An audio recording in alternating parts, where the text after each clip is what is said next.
it is this: there is nothing to know. There isn't even anything to learn per se, but to listen to the now. Now, when we listen to the now, we think of now in a very limited way. And please understand that the now has been called, and I call it, the Holy Spirit. It is Holy Spirit because it is whole, it is complete, and it is all the love and all the joy and all the beauty, everything is the now itself. And it is Spirit because it is not something tangible. So whatever you are experiencing at the moment, it is the Spirit experiencing in that particular mode. And it's neither good nor bad. In order to understand the dynamics of what I'm saying, just know this: you are a human being. The human part of you is a becoming process. It is always arriving but never quite getting there. It is always seeking because it always feels there is something missing. There is something, it doesn't know what it is. You know, so it reaches to do this, to do that. But there's always something there that needs to be reached. In fact, if you talk to any satsang teacher, to anyone who's, quote, awakened, they will tell you that they had reached the end of the seeking. They found out what it is, and it is the now itself. There is nowhere to go, nothing to achieve, nothing to accomplish, but to listen to now. Okay.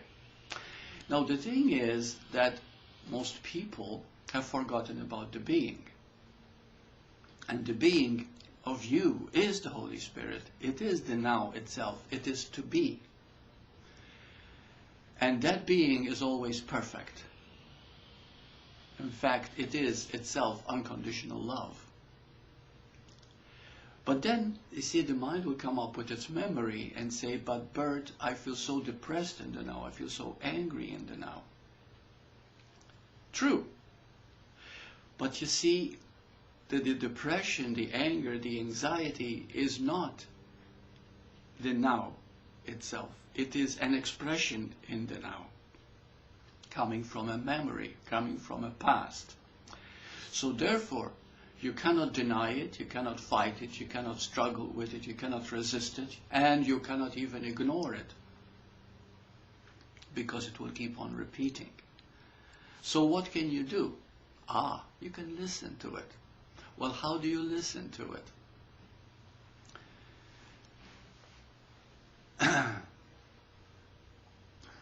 First of all, if somebody is being angry at you at the moment, you can listen this way.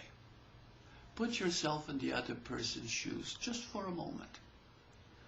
You might need to take a deep breath from the stomach to calm you down so that you don't react and get caught in self-protection or in self-defense.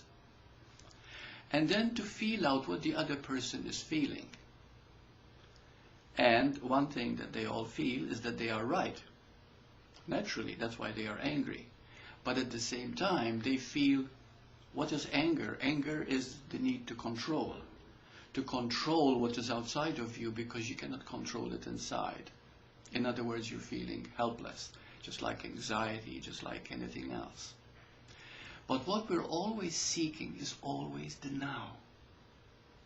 This is the paradox, okay? Because the human and the being are totally opposite each other. One is a becoming process and the other one is being.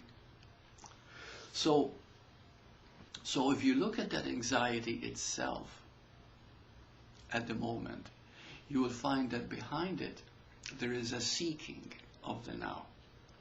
Seeking to be better, to feel whole, to feel okay. Now you might say, but how can I find out what it is I'm really seeking? Well, it is not difficult at all, because the Holy Spirit, the now itself, is the answer. So you do one thing. You ask yourself, how do I prefer to feel? instead of this anxiety. And you'll find that how you really prefer to feel, the truth of it is you want to feel whole. You want to feel good. You want to feel at peace. Why? Because that is the nature of now. So at that point you have listened. But now that you find out that what you really want is to feel whole, to feel at peace, claim it. Because it is truer than your anger and anxiety. After all, the anger, the anxiety, the frustration was a need for this. But then another part of you, which has been conditioned by the human, says, I do not deserve this. I am not good enough. There is something wrong with me. But the reason we keep thinking this is because we have planted these thoughts that we are unlovable, that something is missing. And what is missing, paradoxically, is the now. So remember that the now itself has these opposing forces working against each other. For example, one time someone asked me, said, Burt, you keep talking about awakening all the time. What does awakening mean? And I said, well, awakening means that there is no awakening. In other words, it is the realization that there is no awakening. Because what is called the awakening is the being itself, which you already are in the moment, but you're not in touch with because you keep identifying with the human memory. And again, there's nothing wrong, because through listening to the human memory, we learn to be here now. So by asking again, how do I prefer to feel now, is the truth of you, is the now of you. And then you'll begin to hear all the time. Because that is the Holy Spirit talking to you. That is the voice of the Holy Spirit. I remember many years ago, I read a book which actually became a bestseller. It was called Conversations with God. And it was claimed that the author was actually conversing with God. But in truth, he was simply listening to the Holy Spirit, the now itself. And then he was able to write down the questions, and then the answers will be there because he had acquired the ability to listen. And that's all. Right now, after this video, you can do the same. You can actually ask yourself, what is the answer to this? Take a deep breath, relax, and listen. How do I prefer to feel right now? And how you prefer to feel is the voice of the Holy Spirit, is the voice of your being. And it's a matter of allowing it. Now you might say, but, I keep sabotaging myself. Yes, of course, because you've conditioned yourself that way. You've hypnotized yourself into being negative. That's a pattern that has become an addiction. But that's okay, because it is not the truth. The truth is now. The truth is this moment. And in this moment, something wonderful happens. I also recall just a few weeks ago, someone had asked me, they said, Burt, I was in my laptop with closed room, and I sent an email over to Australia, and it got there within a few seconds. My gosh, things must travel at the speed of light. And I wrote him back and I said, let's take it a little further. And it's wonderful that you're beginning to see the wonders even of technology, cell phone, laptop, computers, etc. And they're all teaching us that everything is here and now. Like, for example, Skyping. You Skype with somebody in Australia, and it's so clear as if you were Skyping somebody next door. So, why? Because everything is here and now. There is no space and there is no time. It is actually an illusion. But not to our human. To our human, because it lives in linear time, it really believes in time and space. but in actuality, now is eternal. And in fact, it has no beginning or end. So in the beginning, the now itself seems to create paradoxes between the human and the being. We can say, so much change is happening in the now. But yet, it is the changeless in you that is seeing the change. Someone asked me, well, okay, then how about, reincarnation? Is that a fact? Reincarnation happens, but it doesn't happen. How do I explain that? Well, see, in this particular lifetime alone, it was always you. You had a baby body, you had a child's body, you had a teenage body, and you had a mature body. That's just 4 different bodies. But there was a seeming continuity because you were always now. And the reason you can relate of being those different bodies, because, again, the changeless you can see the change. Change cannot see change. It is that part in you that is changeless that sees the change. So we have 2 states happening all the time, you see? So there is only now eternally. In truth, in fact, you will realize as you keep listening to the now that you've never been born and you'll never die, because no such thing can ever happen. You're always here. Always. And it keeps getting better and better all the time. Because as you keep listening to the now, you'll see nothing but joy. You'll see nothing but love. And all the pain that you see around you is all the striving of the human to seek itself, but it seeks itself through the world, which is just a dream anyway, It's just like you dream at night, and it feels so real. You can actually hear the sounds, you can see the colors, and your eyes are closed, and you're not even moving away from your bed, but it feels very real. And consciousness seems to act in a certain way too, because consciousness, we become aware of the consciousness through awareness. Awareness is the now itself. Consciousness happens in the now. And the 2 are actually one.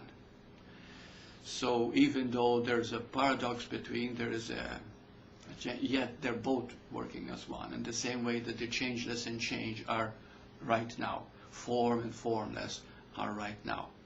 All opposites. So therefore, when negativity is taking place, it's not something to get rid of. It's not something to overcome, to transcend even. But it is to listen to learn from. Actually, it's the only learning there is listening. That is the beauty. And there are 3 ways in which we can listen. First, to see that whatever is now is choiceless truth. But then you listen to the truth of it, not to what is expressing, because the expression, the negative expression, is always a need for the truth. But it becomes frustrated because it doesn't know anything else. It conditioned itself to see only that. It sees only a very limited way. When you ask yourself, let me see, let me listen to what is happening, a new dynamic comes into play. The Holy Spirit's voice. And it's not a voice, but it teaches you everything. You start out by asking, how would I prefer to feel instead of this anxiety? And then, how you prefer to feel is you now. Believe it or not. When you have established that truth is choiceless, and now is choiceless, because there's no exit to now, then you take it the second step. The second step is called responsibility. The ability to respond to the moment. How do we respond? I keep repeating because this is so important and I don't want you to miss it. How do you respond to now? How would I prefer to feel? instead of this negativity. And then, how do you carry it out? And that's the third one. It's called forgiveness. Forgiveness means this, that you are willing to live by what your heart is telling you is true now, which is how you prefer to feel. And forgiveness is that whatever seemed to impede or obstruct that preference was merely the seeking of it. By seeing that, you begin to realize, my goodness, but there's nothing to forgive then. That is correct. And the moment you realize there's nothing to forgive, becomes forgiveness. And incidentally, Course in Miracles is based on forgiveness, and it's called Miracles. A Course in Miracles, because forgiveness is a miracle. It brings miracles of healing, mentally, emotionally, even physically. So, this is what it means to listen to the now. And every other Thursday I'm going to have satsang meetings, and we're going to keep on exploring the wonders, the beauty, the possibilities, the infinite potential of the now. And there's no time when you can say, oh, I know the now. It's unlimited. And as you keep on exploring, it becomes more and more a part of you. In fact, you won't need books or anything else. Of course, it's fun. It's fun reading, but it will become such a part of you. You'll be living it. So, these satsang meetings are every other Thursday at my place, and I'll try to videotape them so that they'll appear on YouTube. Anyway, I wish you all the best, and those of you that have asked, how do we listen to the now? I thank you so much, because it's a wonderful question. Thank you.